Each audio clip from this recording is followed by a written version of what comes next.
Let's look at this reaction. Carbon monoxide reacts with water to form carbon dioxide and H2. And what I'm doing is here I'm putting two arrows. When you see two arrows in between reactants and products, we call that reaction as reversible reaction. Means it can occur in either direction, from reactants to products. This is a forward reaction, reactants to products. Again, what's that? Forward. And from products, these are products, to reactants, and that's known as reverse reaction. Now, so again, the forward reaction means proceeds from left to right, and reverse reaction proceeds from right to left. When the reaction starts, for example, what we are doing in this is we are mixing CO and H2O to form CO2 and H2.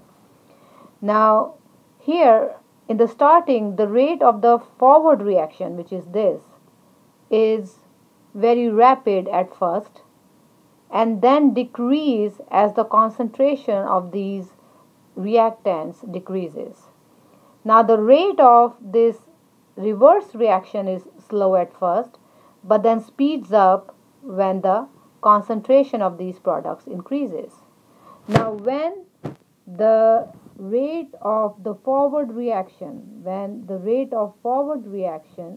is equal to the rate of reverse reaction, then the net concentration of all the species do not change, and we call the system or the reaction is at equilibrium. So that means at equilibrium, rate of forward reaction is equal to rate of backward reaction.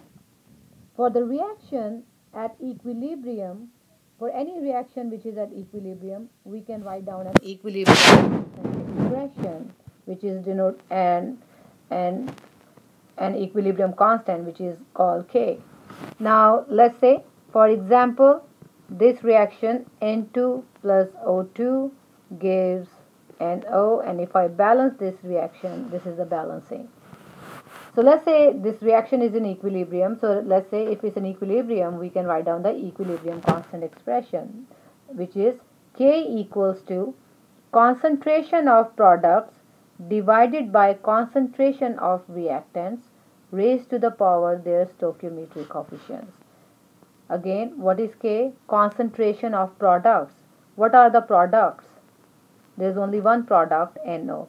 And concentration is moles in a given volume, number of moles in a given volume, which is moles per liter.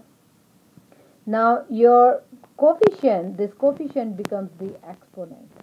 So that's what it means, raised to the power their stoichiometric coefficients, divided by the reactants, and we have two reactants, N2 and O2.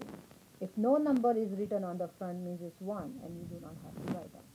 This is K, or equilibrium constant expression for this given reaction. Now, what does this value of K signify? What does this mean? By putting the different concentration values, you can calculate K, and if K comes out much greater than 1, that means the concentration of the products is larger than the concentration of reactants. Let's say, for example, for this particular reaction, 2H2 plus O2 gives 2H2O. The K value, equilibrium constant value, is 2.9 times 10 to the 82. Now, if you look, is this value much greater than 1? Yes. That means the concentration of product is much larger than the concentration of the reactants, and we say products are favored and equilibrium is more towards the right, because on the right side you are making the product. So equilibrium is going more in this direction, making more product rather than product is breaking down to form the reactants. On the other hand, if the value of K is much less than 1, that means reactions are favored. That means your reaction is more towards the left side, or we can say reactants are favored. On the other hand, if the K value comes out approximately equal to 1, that means at equilibrium both reactants and products are present and reaction is going in both the directions at equilibrium.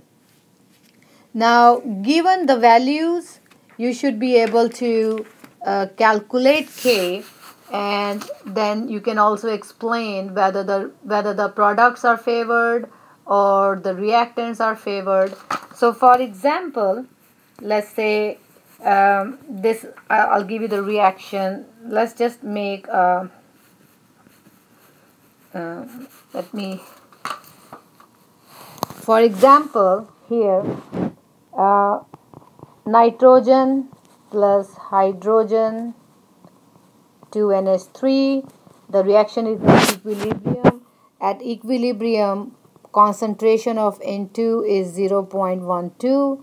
Concentration of H2 is 0.36. Let me put the unit uppercase and molarity, moles per volume in a given volume.